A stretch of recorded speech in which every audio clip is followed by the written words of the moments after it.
All right, YouTube, this is 2 Cent back with my 2 cents on Echoes of Mana, and we're here for a tier list update today. If you like these sort of videos, please hit the subscribe button down below and let me know in the comment section what your questions are, and let's get into the tier list. All right, first let's get our kind of beginning units out of the way. So we have the Water Angela, the 4-star Angela from the very beginning of the game. She's going to end up all the way down here in C.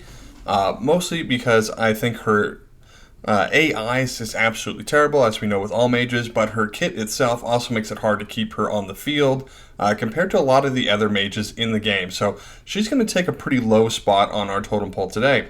Now next up is Duran. Duran used to be absolutely fabulous with being able to apply his defense down on the targets, but that seems to be a lot of units these days, and he doesn't bring enough with the rest of his kit to warrant going up into the S tier, but we're going to keep him in A. I think he's still a really good unit to have. Maybe not going to be the best damage, but he's definitely a good unit to have on your team. Should you not be pairing with an element specific, somebody who can do the con debuff as well. Now looking at Poppio here, I think Poppio is still a pretty good unit. However, I don't think he's going to really match some of the other ones here, especially as we get some more range units. I think you're going to see him kind of pull away. I do think there are some limitation with units that kind of benefit from both intellect and strength that kind of piece it together in their kit. I would like to see a hybrid unit that the skills, kind of share both of those stats as part of their damage, similar to the way that the Spirit does when we release that. That, I think, is where hybrid is going to, kind of be going, and that we'll see more of, some units, stuff like that in the future, and I think they're going to be, better in that regard. Poppio is still a decent unit. Don't get me wrong there, but I do think that it's just going to be difficult for him to outshine other units at the same build for the same sort of things that he's trying to do. So I actually think the same thing about our girl here, Ryze. Still a great unit, especially if you ended up getting the spear that you can use on her from the first Braveries of Ryze. Obviously that little extra 5% is going to help. But I just think that she's working her way out, especially these beginning units did not have great paired or self buffs for their supports.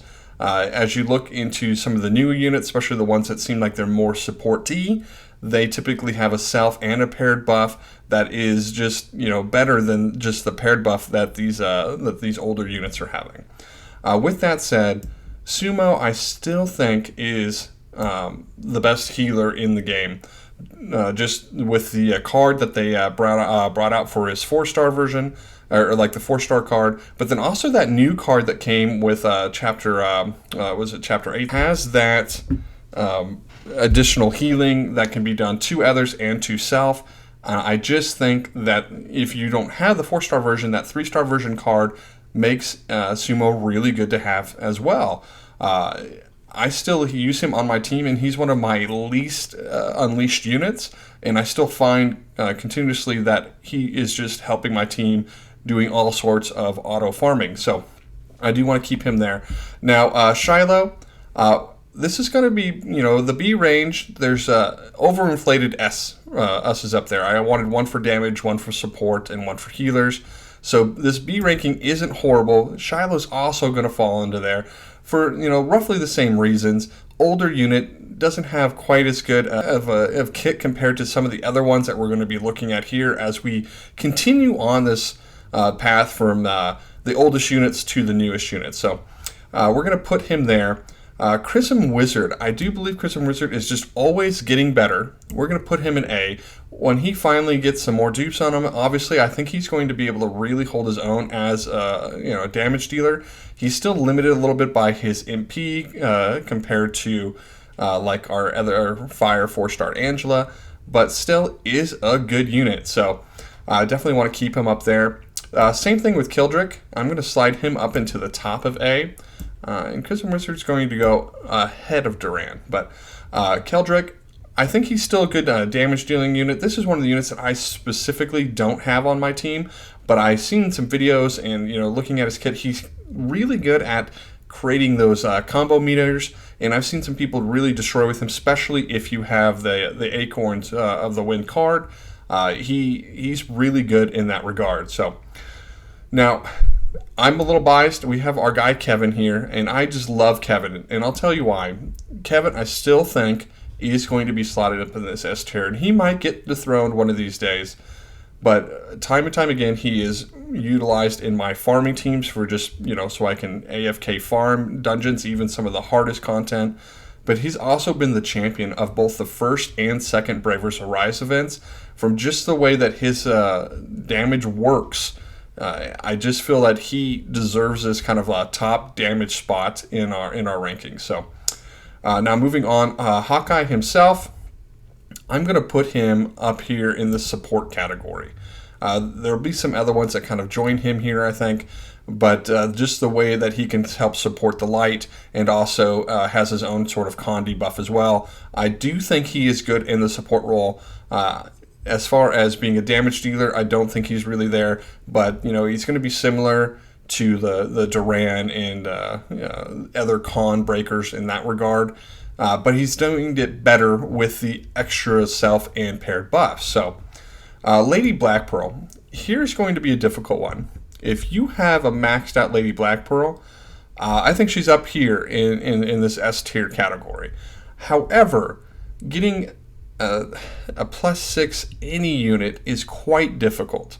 And so if I'm talking to people who are looking at what kind of units that they to pick up or build, and they're only going to be at +0 or +1 or something like that, then Lady Black Pearl is going to go down here.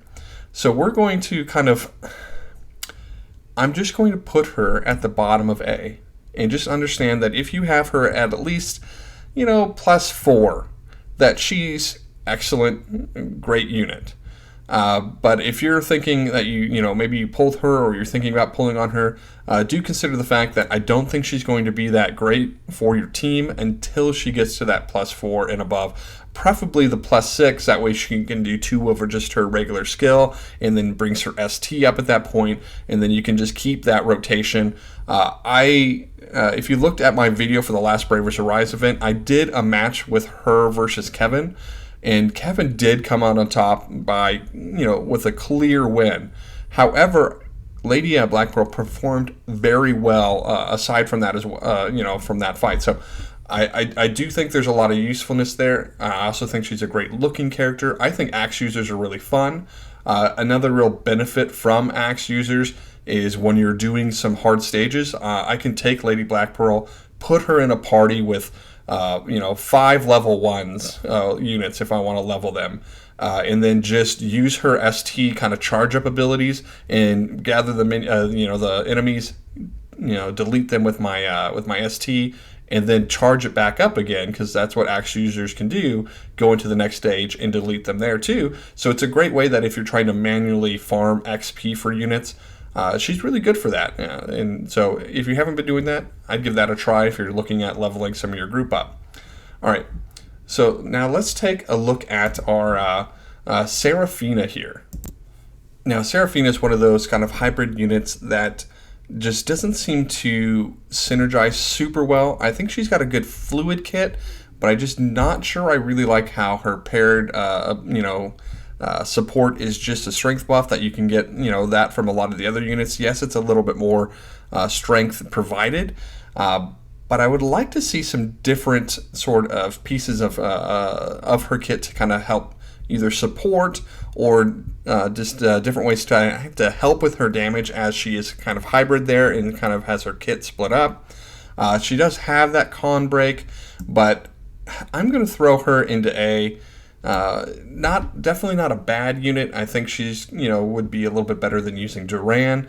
I actually use the bow Seraphina on my team, which is, hybrid as well in split, but I'm utilizing her because I like having somebody who can sit in the back and deal damage in case my frontliners get knocked down or get, targeted for an AoE or something like that. So this Seraphina doesn't have that.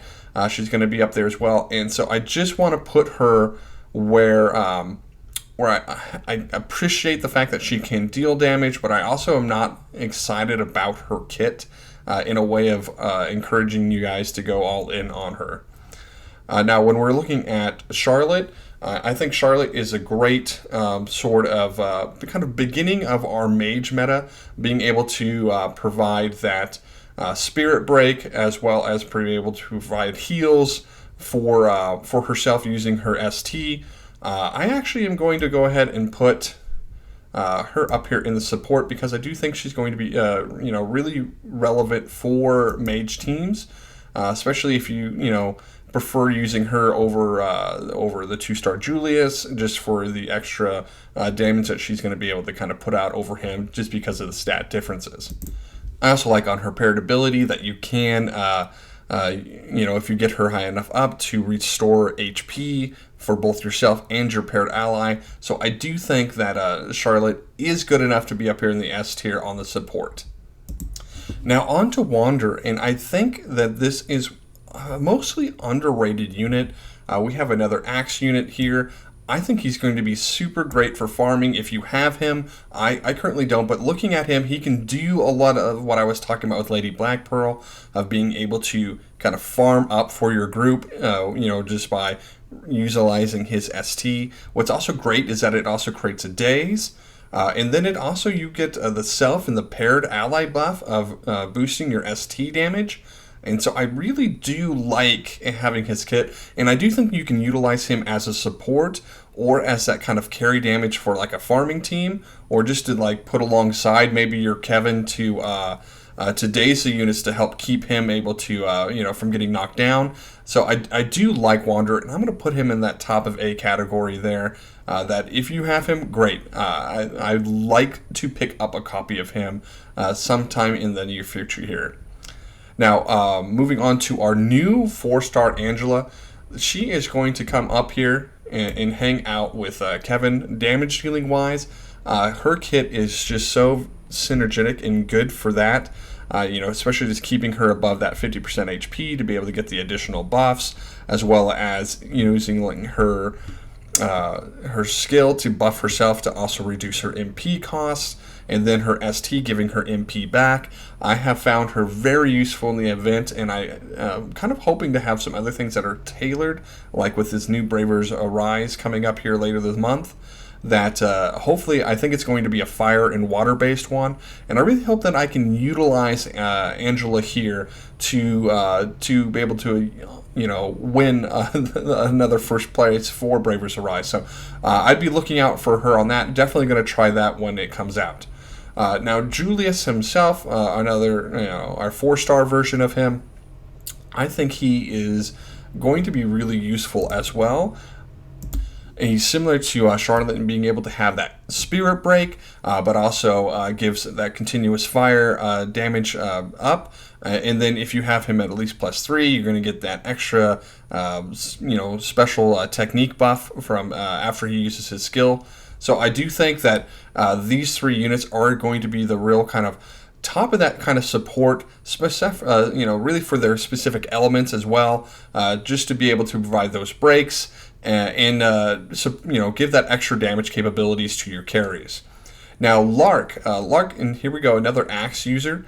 I really do like what I've seen from Lark here, and I'm going to put him up here at the top as another great farming option.